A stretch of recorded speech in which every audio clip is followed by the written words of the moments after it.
Hi everybody, Alex Deploy here from Expert Forex, and welcome to today's video. We're going to be talking about the most asked question in Forex robot trading. And the question is, why do optimized robot settings not produce great robot profits? Very common. You take a set file, you plug it in, and you don't get the same profits as the set file has produced over the last, let's say, 12 months. But other questions that we're going to be looking at is, so if those don't work, which settings should I be using? And what are typical testing mistakes traders make to invalidate their settings anyway? And what are typical set file usage mistakes that traders make? And we are exposed to that all the time. People are constantly saying, oh, I've used your set files, I can't create the results that you've created, or they say I've plugged them in and I'm not getting the results in my demo trading. So very common questions that are being asked all the time, and hopefully I can shed some light on the subject. One of the videos that I did quite a while ago when I was fairly young, there it is, the truth why those robot optimized settings never work and how you can fix them. Worthwhile having a look at this course. It's a 50-minute course, it's quite a long one, and worthwhile having a look at that. I'm not going to cover the contents of that particular course, so everything I'll mention in this video will be fairly new content. Just at a very high level, what are testing setting errors? So in other words, some of our clients go out and they try to create their own settings, and firstly they use very poor data. They use their broker's data, which is sometimes the quantity and the quality is extremely poor, and that restricts the reliability of the results that they get. Also, once they've done their test, they immediately select the best result.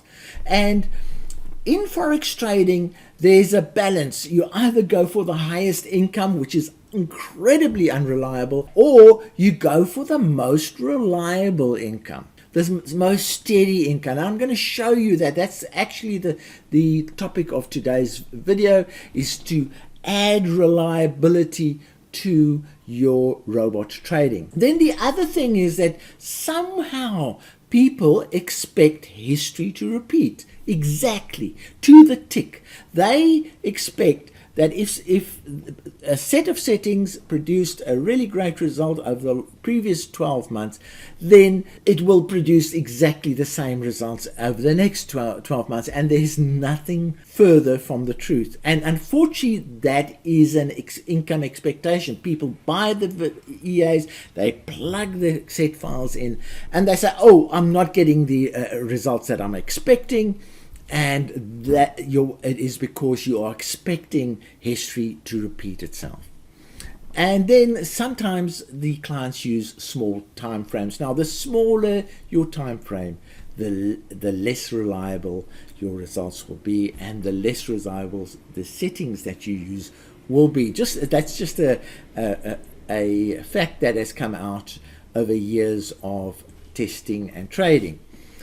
Also, clients often use very narrow testing. In other words, they would write in and say, I bought your robot, I've tested it on the pound, on the 1 hour chart, and it is just not giving the results that I want. And then we say to him, well, have you tried the 15-minute chart, or have you tried the 4-hour chart, or have you tried the other 32 currencies that you could possibly trade? And he says, no, I've only tried the pound. When you test, you have to test very widely. Test as many time frames, as many currencies as you can. Don't put your eggs in one basket. And then a very common mistake is we have clients that excessively optimize. So in other words, they curve fit, they take every single setting that there is and they try and optimize that, and that is extremely unhealthy. Normally any EA has 4 to 6 main settings that are the actual profit drivers of the EA, and those are the only ones you need to optimize. You don't need to optimize every single setting that there is. And this is also another common error testers make. And then that when you do excessive optimization or excessive curve fitting, your results become less and less reliable. So we're actually talking about how can we increase the reliability of optimized settings.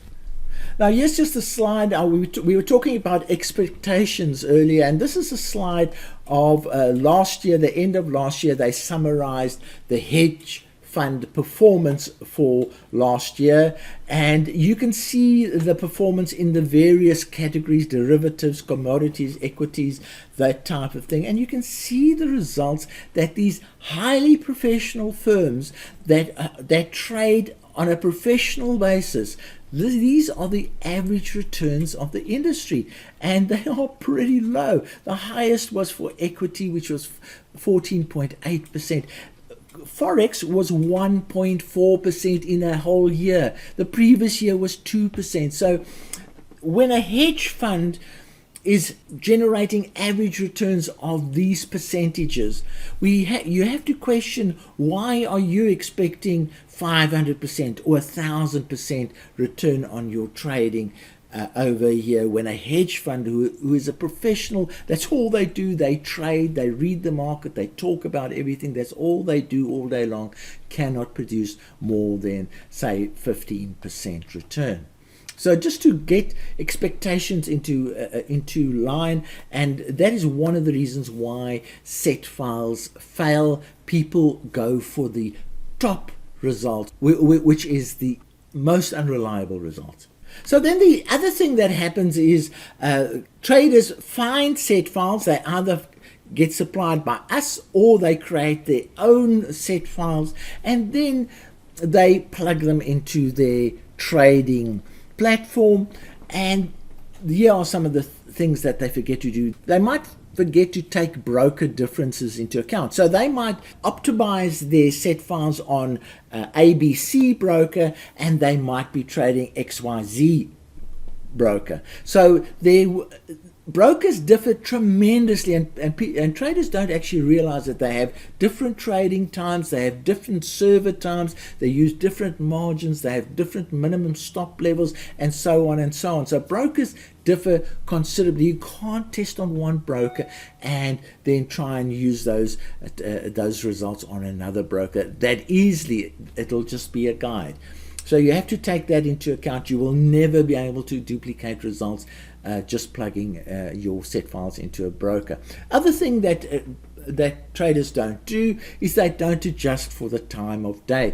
So for instance, if the settings are prepared on a Greenwich Mean Time basis, and their broker server is Greenwich Mean Time +3, you have to add 3 hours to your settings that you generated on the previous broker. So and that's an adjustment a lot of traders completely forget about, that don't understand why, but it is required. Then there's the position sizing adjustment. It happens less these days, but our testing in general, and I would suggest everybody that tests should be on a $10,000 account.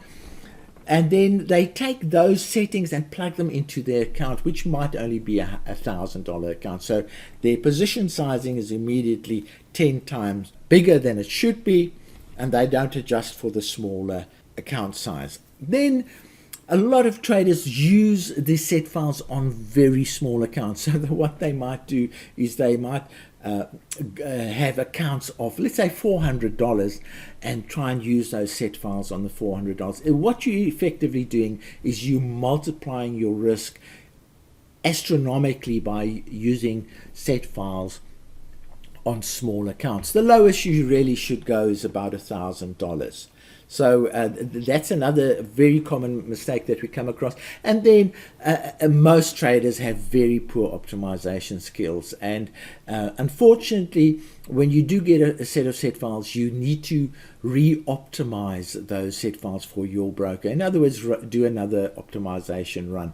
And a lot of traders just don't have those skills. We do have a video called the I Wonder approach, which is a very basic optimization approach that you can use. If you just do that, that will immediately change your results quite quickly.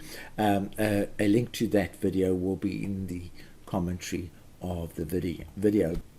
So there's a lot of things that can go wrong in using settings and using other people's settings and even using your own settings. If you don't do it properly, you're not going to be successful. Now I'm going to show you an example of some optimization that I'm running right now. It's actually on another computer, but there it is running. It's still got another hour and 20 minutes to go, so I'm not going to wait till it finishes. But typically what would happen is, let's say this has finished and we say let's go and have a look at the results. Click on the results and let's have a look. What is the highest result that we've got? And this is this testing. I just want to go back to the testing. This is only over 1 month. So it's 1 month's testing. I'm testing the Trend Trader EA. I'm testing the Pound USD, and I'm using control points, which is in fact, strangely enough, the closest to tick data that you can find. If we convert the results into tick data, they are pretty close.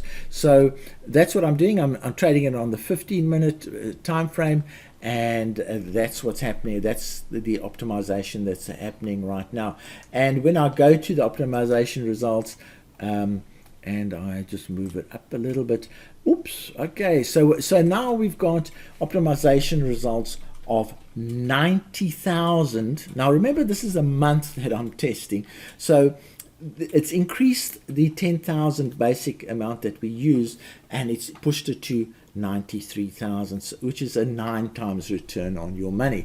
So a lot of people will get pretty excited about this, and they say, oh, those are the settings that I want to trade. This brings into question the balance between maximum income and reliability. Now, there's a lot of trading happening at the moment based on proprietary trading, where people trade other people's money, and a lot of those people have come to realize that risk management and reliability and steadiness is much more important than sensational profits that have amazing drawdowns. Now, if you look at this 93,000 result there, you'll see a drawdown of 34,000. That's a massive drawdown, massive drawdown. And that means that if you adopt this particular setting, then it will result in a drawdown. And maybe what I'm going to do now is I'm actually going to adopt that setting. So let's stop the test, treat it as finished. A bit of waste of time. There's already 2.5 hours run, and I'm stopping it. But anyway, the results are pretty good. So I'm going to adopt this setting. So I'm going to put it into input, and then I'm just going to run it to see if I get the same results. Okay, all right, so there's the 93,000 that the 10,000 has grown to. So a lot of people, again, very excited. Oh, I'm going to make a lot of money if I use these settings. But the important thing now is to go and look at the graph. And what you can see here is that it's not a bad graph that we're looking at, but there are periods of amazing drawdowns. Now that's a big drawdown there. That's a big drawdown. That's where that $34,000 drawdown comes from. If you take the full drawdown into account, there's a massive drawdown. It doesn't look like much, but remember, this is 100,000, so that could be 20,000, that could be 30,000 quite comfortably. So what you're looking for is you're looking for settings that have a smooth equity curve. In other words, they don't have much of a drawdown. Now, the thing is, how do you find those settings that have a smooth equity chart? And there is a trick, and I'm going to show you the trick right now. So what you go back to your results. There are the results. There is the drawdown number. So that drawdown number, as you've seen, is pretty high. And what we want to do is we want to get the ratio where the drawdown is extremely low and the profit is extremely high. So that's one of the ways of getting a smoother equity chart. You look through your results, you find ones where the drawdown is low and the profit is high, and you try and get the most extreme balance between income and drawdown. Now that's not easy, and what I do, and I'm not going to show you this now, is I actually download this to an Excel spreadsheet. I put a formula in there, and then I can tell, the formula is basically what is the ratio of drawdown to income, and then I can select the one that has the best balance between income and drawdown, and that normally results in a smooth drawdown, or a smooth equity chart.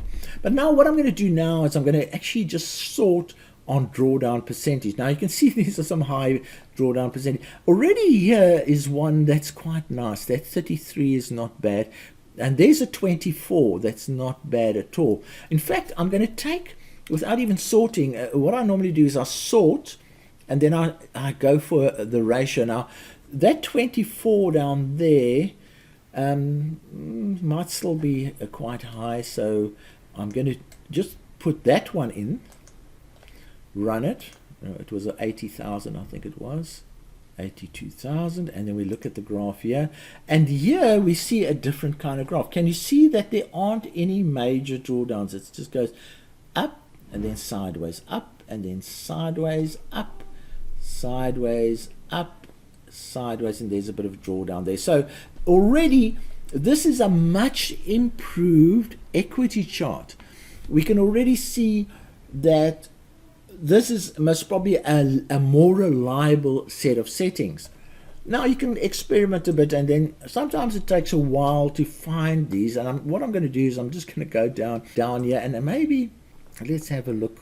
If I sort on drawdown, if we can get something that's in the region of 10 but still a good income. Okay, so as I said, what I normally do is I sort here on a drawdown percentage. Let's have a look.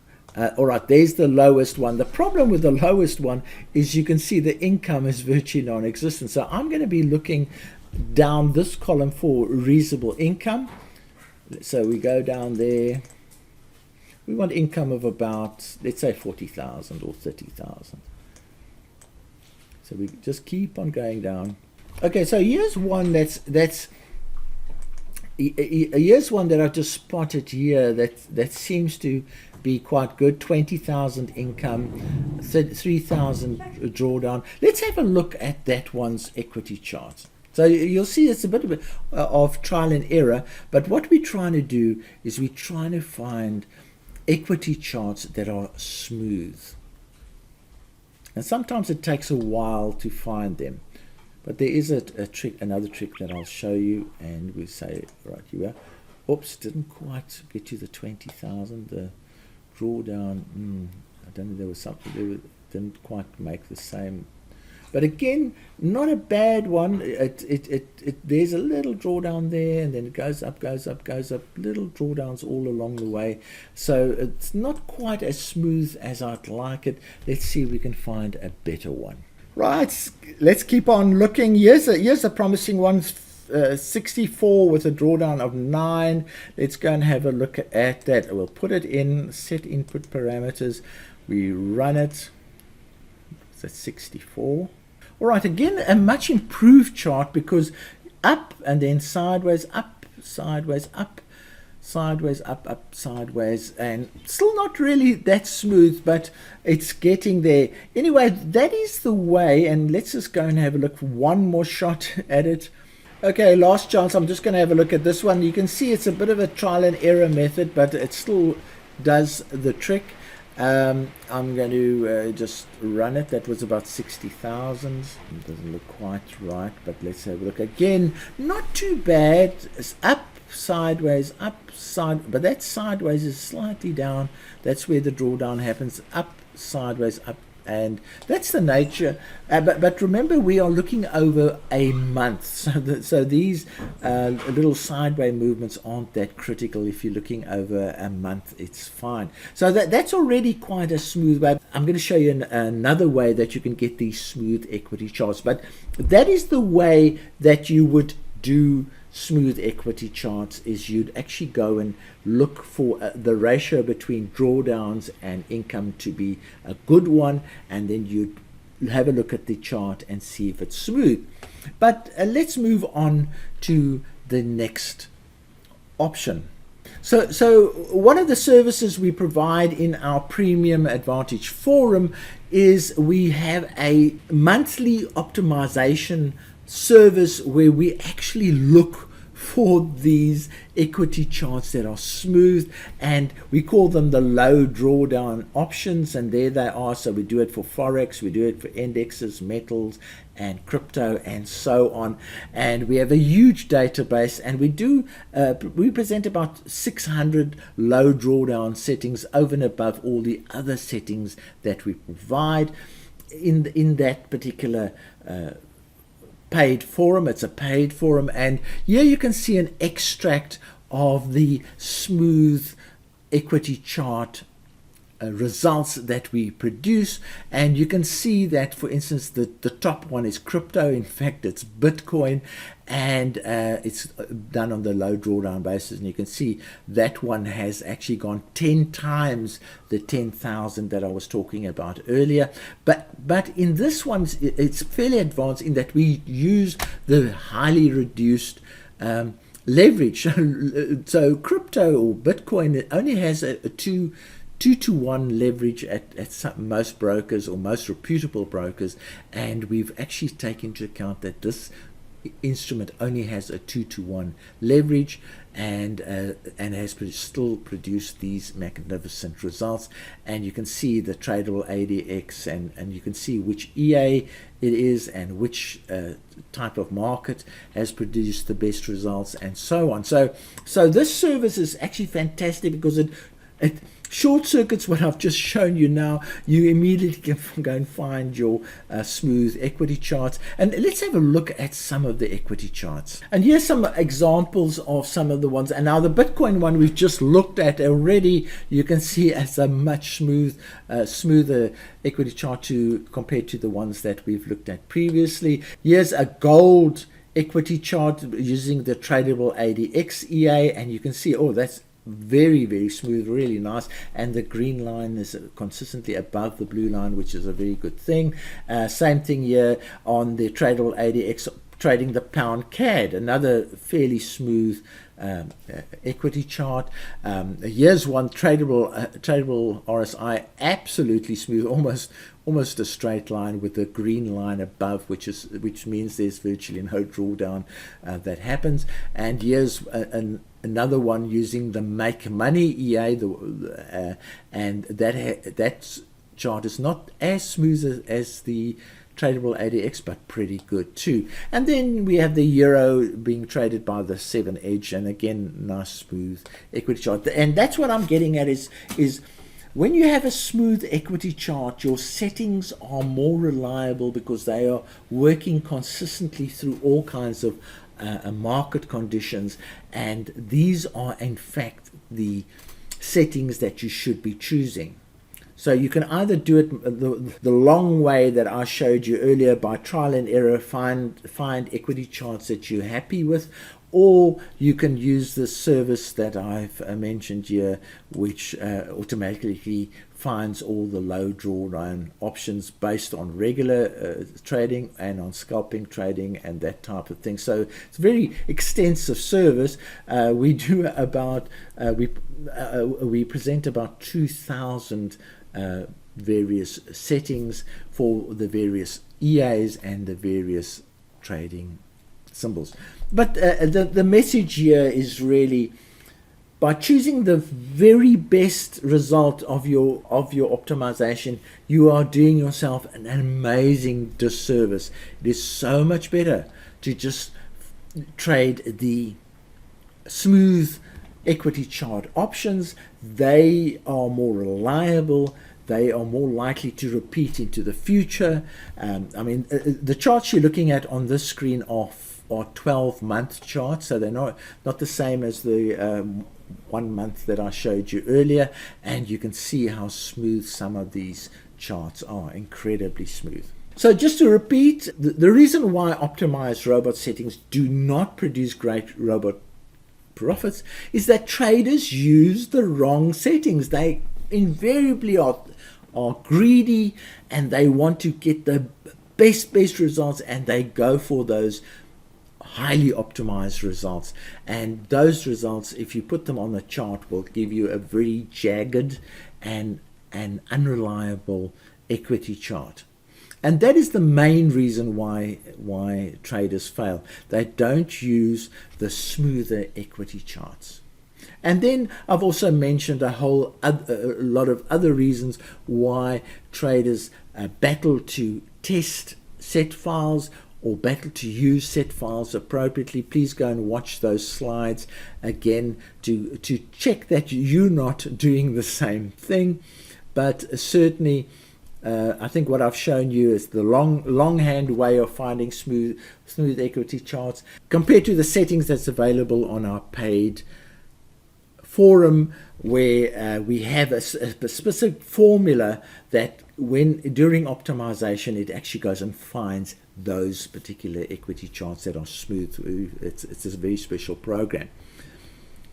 Now, I hope you've learned quite a bit from this exercise, because this is a very basic thing that happens, is that people just cannot understand why they are not getting the results that they should be. When you get a set of set files, it normally comes with the optimization settings in there. All you have to do is re-optimize those settings and use the I wonder approach for things like the time of day settings and the other sensitive settings. You cannot take a set file and plug it into any random broker and expect it to be profitable. Forex trading is a lot more trickier than that. So please remember, all the links to the robots mentioned in this video, as well as the paid forum service, will be in the description of the video, as well as the first comment of the video. So from me, Alex Deploy, thank you for watching this video, and cheerio.